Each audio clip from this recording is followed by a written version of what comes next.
done all over the world. Wow.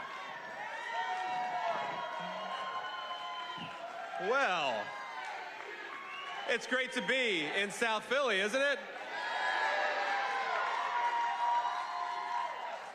So here's what I'm going to do. I'm going to say a few brief words, and I thank you all so much for being here. I'm going to introduce some folks who have been affected by Kamala Harris's disastrous policies, because I think it's important to put a human face on the disaster that has been Kamala Harris and to remind the American people this is why we need President Donald J. Trump, because normal people benefit when he's the President of the United States.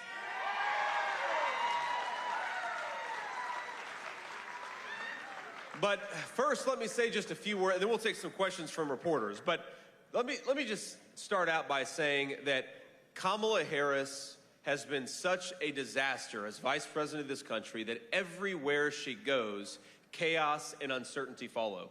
We have got a war in Europe. We have got a war in the Middle East that threatens to spiral out of control. We've got chaos in the world financial markets.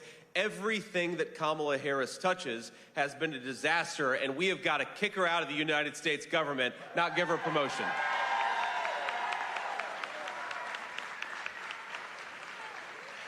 Now, today in particular, I've already met with some people who have really suffered because of Kamala Harris's border policies. And let's just count the ways in which our border czar opened the American southern border. On day one, Kamala Harris suspended deportations. On day one, Kamala Harris stopped the Remain in Mexico policy that kept our country safe. On day one, border czar Kamala Harris, she stopped construction of the southern border wall. And on day one, she proposed amnesty for millions of illegal aliens in this country. And we know that every time Kamala Harris took an action to open the American southern border, it is families like many of those who stand behind me today who have suffered the most. And now, for the past 2 weeks, Kamala Harris has been saying that she wants a promotion. I think we ought to say to Kamala Harris, you're fired, and rehire Donald J. Trump as President of the United States.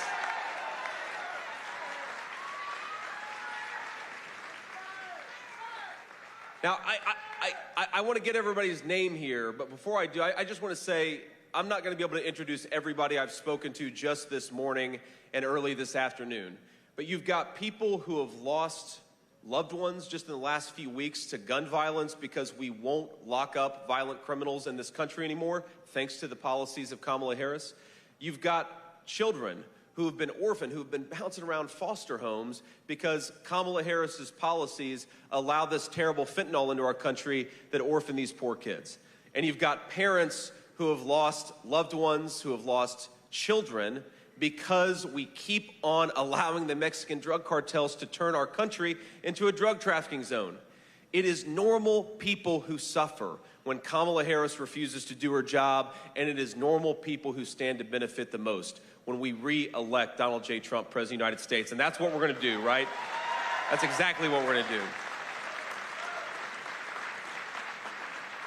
So I want to make sure I get these names right, but I want to thank Dave Torres for being here, a great American.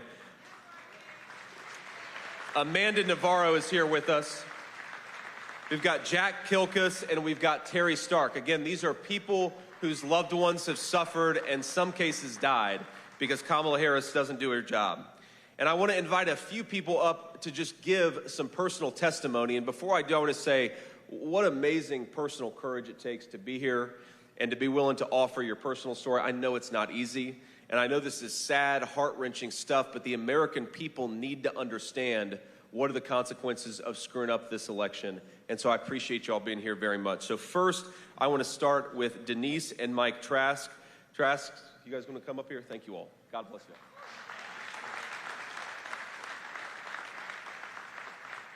Thank you for having us today. Our daughter Jacqueline is the oldest of our 5 children. Jack was always a fearless, free spirit who was full of adventure and sometimes mischief. I'm proud to selfishly boast that we've raised our kids with good morals, values, and kind hearts. We are a God-loving and God-fearing family that never would have imagined we'd go through the devastation and torment of addiction. Yet here it was, directly impacting our lives. It crept right under our front door into our home and had no regard that our baby was a good girl, that our family was a grateful and prayerful unit, or even that my own husband was a Philadelphia narcotics officer. We learned fast that addiction knows no race, no religion, no economic status, and has no limits. It was devastating to endure, the most helpless thing imaginable as her parents. We tried any and everything possible. After a few years of complete hell, Jack reached her bottom. She admitted herself into an amazing program called FRAT, First Responders Addiction Treatment, at the Livingren Foundation. Jacqueline was an EMT. She got herself clean and sober, and we got our daughter back. She lived 2 beautiful years in sobriety and shared her story at numerous meetings in and around Philadelphia. She touched people when she spoke. If you were blessed to be in her company, you'd never forget her. Her heart was gold and fair and never critical. Life was amazing once again for Jack and for our family.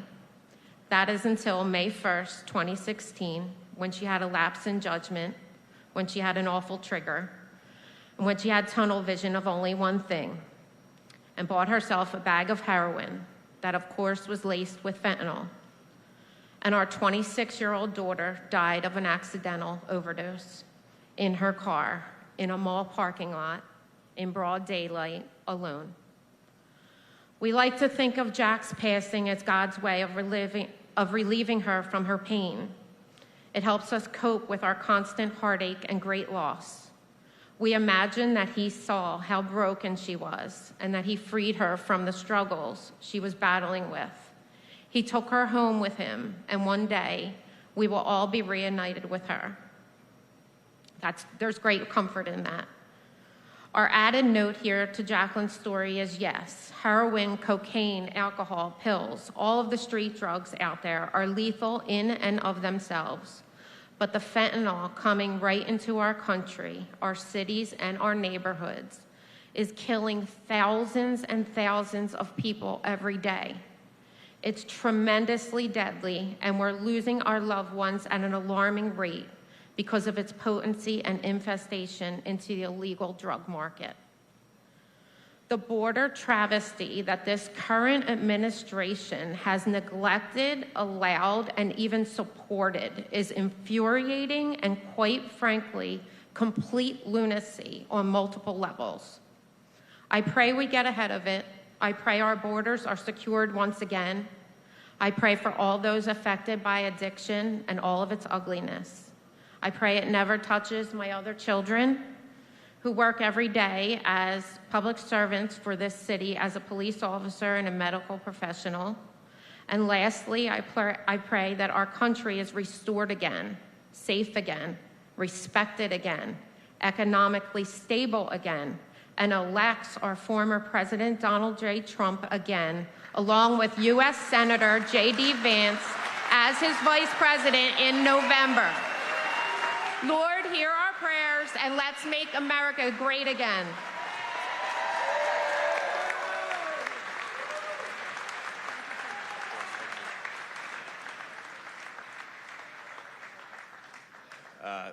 Thank you both so much for that testimony. And I now want to introduce Geraldine Briggs, who again is another American who has suffered because of these terrible policies that we have. So thank you to the Trask for your incredible courage. And Geraldine, would you come say a few words too?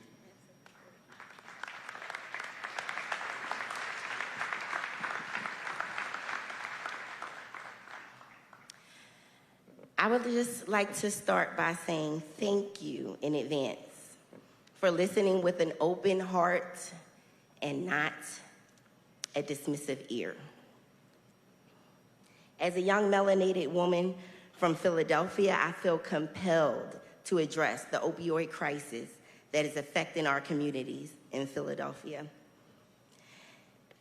and a city that I love has been impacted by crime.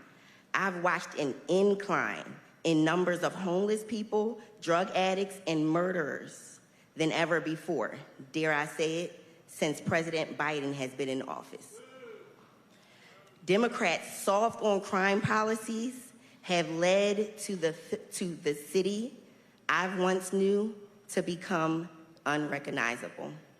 Unfortunately, I've had to deal with witnessing opioid addiction firsthand. For many years now, I have a brother that battles with this addiction. Today, way more than before, it's too easily accessible, which means it doesn't stop in our communities. These are not racially profiled drugs. The rehabilitation centers prove that. This crisis knows no demographic, income, family history. It affects millions nationwide.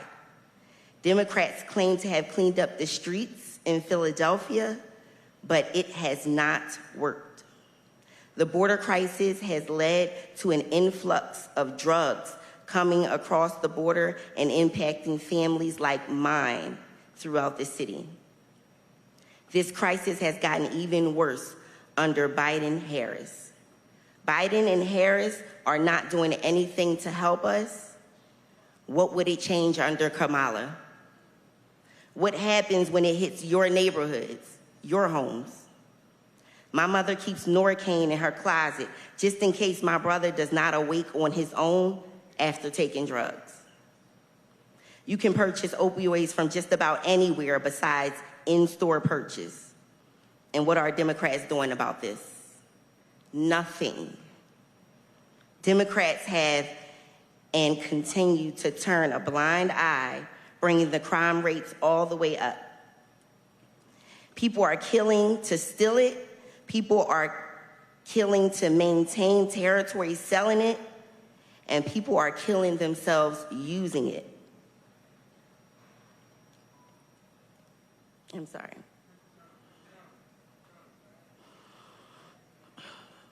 Murders are going unsolved. People continue to die. A lot of us continue to live in fear in our communities. We need leaders who will restore our once beautiful cities and towns. We need leaders who will not make us walk into a drugstore and have to ask an attendant to get an Advil, everyday items, out of locked glasses, because the store gets robbed every day. We need President Donald Trump and Senator J.D. Vance to be our next president and vice president, or our beloved Philadelphia will continue to spiral. This has to end, and I am proud to be one of the voices that stand against it.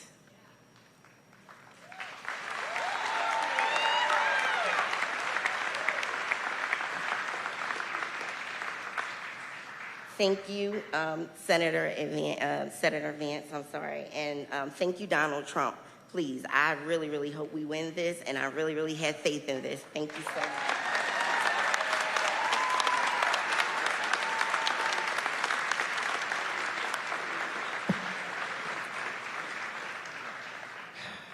It's tough not to admire the courage of the two families behind me, but I have to ask, why is it necessary? Why are they suffering? And the answer is because we have a leadership that is failing them. I want to tell my own personal story here because it touches on a little bit of what they talked about. You know, I remember when my own mom struggled with addiction, and my grandmother raised me for a big chunk of my early life.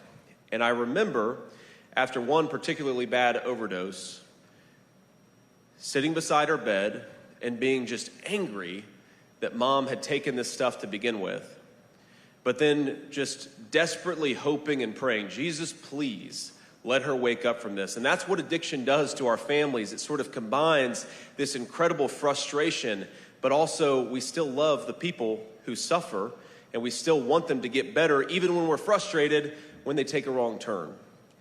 But what I got with my mom, who's been clean and sober for nearly 10 years now, thank you.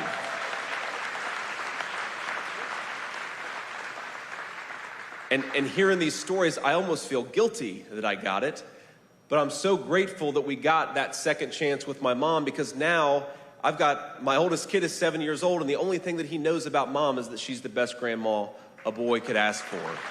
And I want more of you and more of the families here in Philadelphia to get that second chance with a loved one. I want them to have another opportunity to get back on that horse and get clean, knowing that sometimes they're going to fall off the horse, but we want to give them another opportunity to get back on. I want a leadership that makes our streets safe enough where kids can make a mistake without it taking their lives from them. I want a country where our leaders put the interests of our citizens first, and I want Donald J. Trump to be back in the White House because he's the only person running who is going to do exactly that.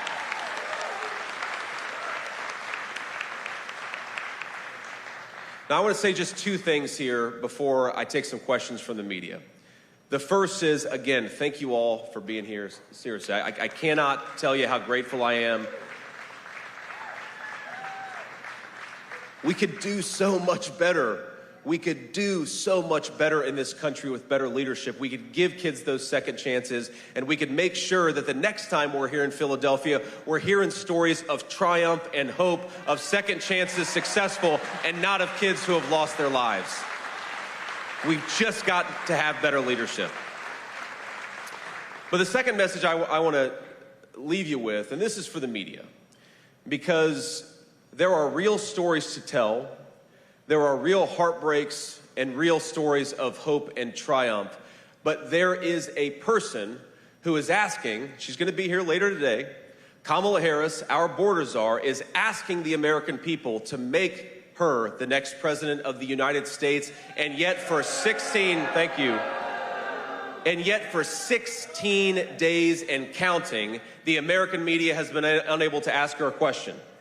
Now, agree or disagree with me and President Trump, nobody would dispute that we will go anywhere and we will talk to anyone and we will answer any question because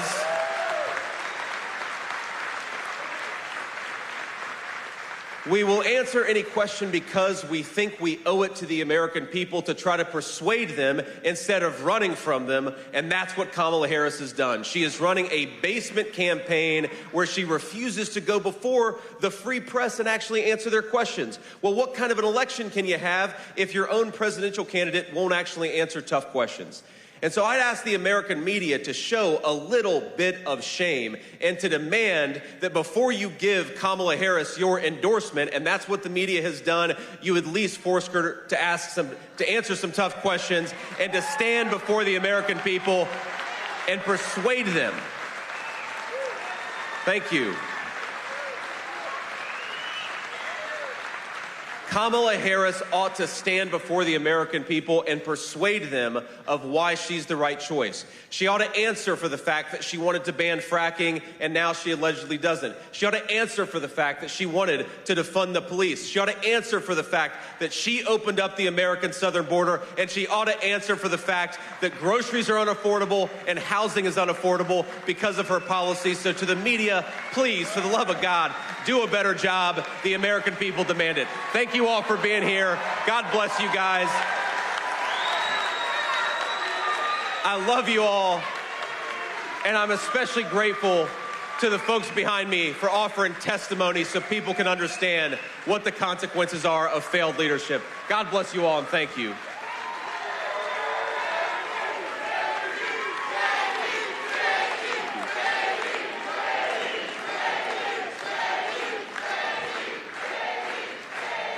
All right. Calm down. We've got to give the fake news a few questions here. Though I'm sure we have hopefully a few honest journalists here in the audience. Ma'am.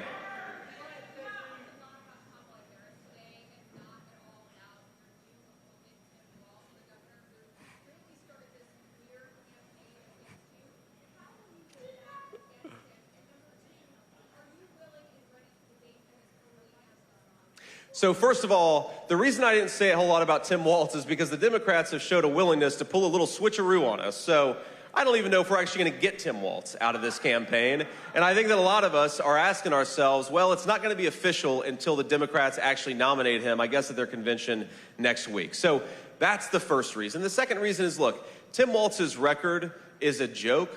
He's been one of the most far-left radicals in the entire United States government at any level. But I think that what Tim Walz's selection says is that Kamala Harris has bent the knee to the far left of her party, which is what she always does. Kamala Harris listened to the Hamas wing of the party. She selected Tim Walz, a guy who wants to ship more manufacturing jobs to China, who wants to give illegal aliens driver's license, and who wants to make the fentanyl crisis that we just heard about so much worse because he refuses to do his job and actually make it easier for American citizens and not illegal aliens to live a good life. So I think what it says is that Kamala Harris is running as a San Francisco liberal. She is governed as a San Francisco liberal, and she's chosen a running mate who will be a San Francisco-style liberal. The last thing that I'll say about Tim Walz is, to her credit, Kamala Harris and Tim Walz do make an interesting team, because if we remember the rioting in the summer of 2020, Tim Walz was the guy who let rioters burn down Minneapolis, and then Kamala Harris was the one who bailed the rioters out of jail. So there's an interesting team in that sense. Sir.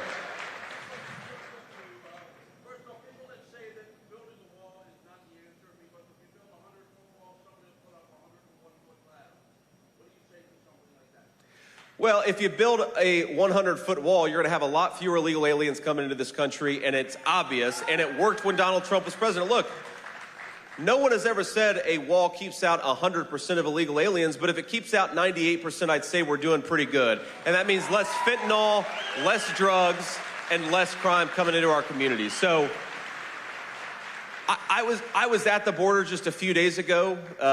It's a lot hotter down there in South Arizona than it is here in Philadelphia. And I remember seeing the slats of border wall just sitting on the ground. And why are they sitting on the ground instead of being constructed? Because Kamala Harris said you're not allowed to construct border wall anymore. That means more fentanyl in South Philly. That means more orphan children. That means more suffering Americans, and we can't let Kamala Harris forget it. Ma'am. To say he was along for the ride after he was chosen as Vice President Harris. Could you repeat the beginning of that? I missed the first one. Earlier today, you said that you called Governor Walz, so clearly at least part of you believes that he could be the vice presidential candidate. Are you saying that you will not debate him, or will you agree to go on the debate stage with Tim Walz? No, I absolutely want to debate Tim Walz, but I want to debate him actually after he's actually officially the nominee. And I did call him and congratulate him and offered him my best wishes. I think that's the polite thing to do. But look, would it shock me if the Democrats pulled another switcheroo? No, it wouldn't. So look, we're going to wait until they actually nominate Kamala Harris and Tim Walz before we do any debates. And then, of course, we want to have a robust debate again because we believe the American people have the right to have their political leaders try to persuade them. And that is what's so scandalous about Kamala Harris's basement campaign. 16 days she has been the presumptive nominee of the Democrat Party. 0 times she has sat for a real media interview.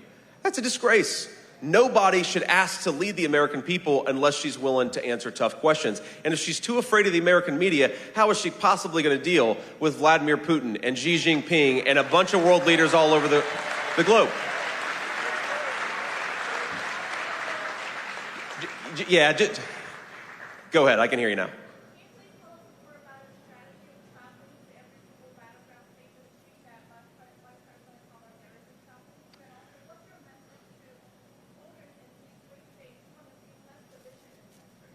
Well, my message to voters who want to see less division, and look, I want to see less division as well, but division starts at the top. And you saw Donald Trump, who took a bullet 2 weeks ago and called for national calm and unity. That is the kind of unifying message that we need in this country.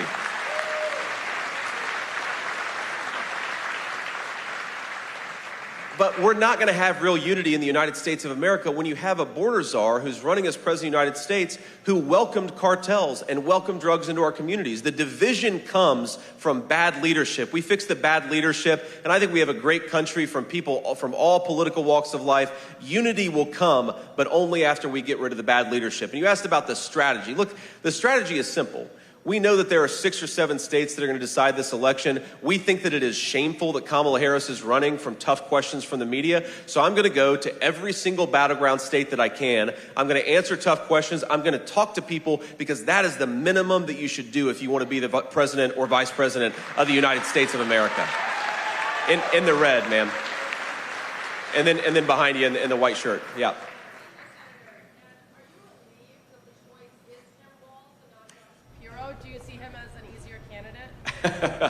Well, look, the only thing I'll say about Josh Shapiro is I genuinely, there's some fans out here, I genuinely feel bad that for days, maybe even weeks, the guy actually had to run away from his Jewish heritage because of what the Democrats are saying about him. I think that's scandalous and disgraceful.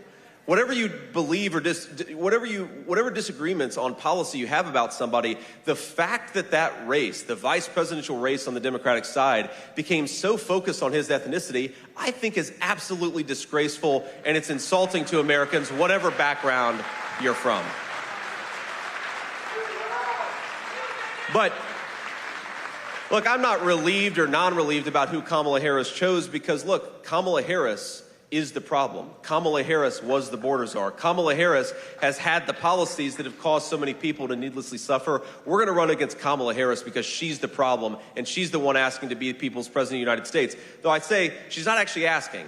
She's given teleprompter speeches. She's given scripted remarks. She's not actually doing the bare minimum we should expect of a person who wants to be the people's president. Yeah. The choice of Tim Walz, the argument that was made for him is that he will help Democrats in the Midwest with white working class voters, perhaps. Can you address that argument? Look, I'm skeptical that whoever the VP nominee is, most people are voting at the top of the ticket. But here's the thing about Tim Walz. Look, Tim Walz is a guy who wants to take children away from their parents if the parents don't agree to do sex changes and the school wants to. That's crazy, right? A fundamental violation of parental rights. Tim Walz is a guy who wants to ship more and more American manufacturing jobs to China. He said it on camera in the name of the green energy scam. Well, if you care about the environment, and I certainly do, why are you going to ship American manufacturing jobs to the dirtiest economy in the world? Why wouldn't you keep them right here in Pennsylvania, in Philadelphia, in the places that really need it?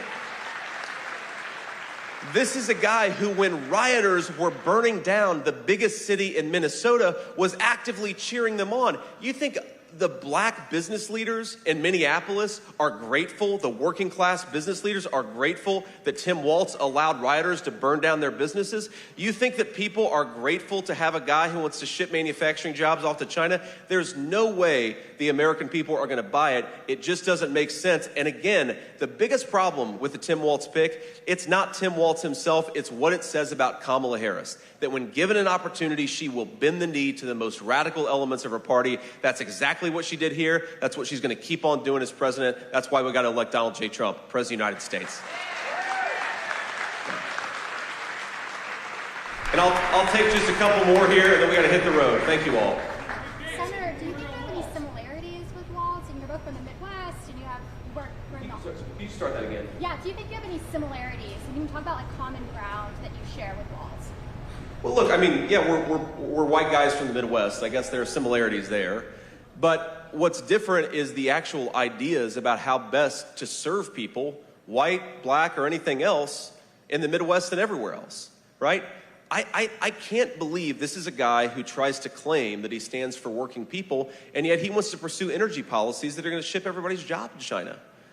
In some ways, what Tim Walz represents is doubling down on failed 30 years of leadership in this country where we don't make enough of our own stuff, we don't use enough of our own workers to make enough of our own stuff, we rely on everybody else for energy instead of American citizens, and then we throw open the southern border to make our communities less livable and less safe. He is the double down choice for failed leadership, and again, Kamala Harris selected him. I don't know why, but I think it's because she's fundamentally a radical herself and she wanted a partner in crime. Ma'am. Can we talk a bit about foreign policy? Yeah, just start. Yeah, sorry. Let's talk a little bit about foreign policy. Could you tell me how you handle the two largest conflicts in the world today, that being in Ukraine and also in Israel? Not so much what has been done wrong, but what you would do going forward. Well, I think the most important thing you got to do is kick Kamala Harris the hell out of office, right? I mean, that's going to make the world a lot more safer and more secure. Look, in Israel, I think it's actually very simple. What we all want, meaning the Israelis and any American with an ounce of common sense, which I think is 99% of our country, we want the war to end, we want Hamas to be destroyed, and then we want the Israelis to be able to build a peace process with the Sunni Arab neighbors to build a counterbalance to Iran. That's it, right? It's very simple. Now the problem is, Kamala Harris, on the one hand, says that she really cares about civilian casualties and really wants the war to end, and yet she refuses to give Israel the weapons that allow them to minimize civilian casualties and bring the war to a close end. It's the dumbest policy, maybe in the history of American foreign policy, to prolong this war, to promote the death of innocent civilians, and that is the Kamala Harris approach to the Middle East. Now, in Russia and Ukraine, I saw a report just a couple of days ago that the Ukrainians are running out of fighting men to actually staff the war. You've got to believe in peace, and you've got to bring peace to that region of the world. Russia would have never invaded Ukraine if Donald Trump was president, and now, thank you. And now we are where we are, and if you want to bring peace to that region, you need a negotiator who Vladimir Putin respects. Does anybody here, and obviously we're in a biased crowd, but does anybody here actually think that Vladimir Putin respects Kamala Harris? She's afraid of all of you. She sure as hell isn't going to be able to sit in an audience with Vladimir Putin and push for a reasonable peace. So we've got to have a person who understands diplomacy, who understands that America does have negotiating leverage, that shuts off energy in places, or shuts off access to energy in places where you have bad guys running the energy policy, rebuilds the American energy sector, allows us to project power overseas, and makes Vladimir Putin know that we got to bring peace, and you got to have a respect for an American president who can do that. And then we'll do one more question. Well, look, it's ultimately President Trump's decision, but President Trump has shown again and again, as much as the media accused him of being a wild cowboy, President Trump believes in the power of diplomacy. Love a guy or hate a guy, disagree with a foreign leader or agree with him, you've got to be willing to engage in diplomacy. The Kamala Harris approach of saber rattling while the world goes to hell has clearly not worked. We've got a war in the Middle East, we've got a war in Europe, we've got threatened war in East Asia. Kamala Harris's approach has failed. Donald Trump's approach delivered world peace. I think I know who I'm supporting in 2024. One final question. Go ahead, ma'am. Of women that have been offended by your childless cat women comments, and also, do you have any plans for the 11 million of undocumented Hispanic people who have been paying taxes in the U.S. for decades? Well, look, the plan with people who have come to the country illegally is you've got to be willing to deport some of them. I mean, this is not rocket science. If you have, look, if you've got 20 million illegal aliens in this country, not all of them are bad people. Most of them are probably very good people. But if you break the law to come into this country, you've got to be willing to send some of those people back. That's the Donald Trump approach. And if you don't do that, you don't have a real border. And the people who will suffer the most are the people right behind me who are going to continue to have their communities poisoned by the fentanyl that the Mexican drug cartels bring across that open border. Now, you asked about the remarks that I made you said that they were offensive to millions of women. Well, here's what I'd say. Thank you, ma'am. I love you too.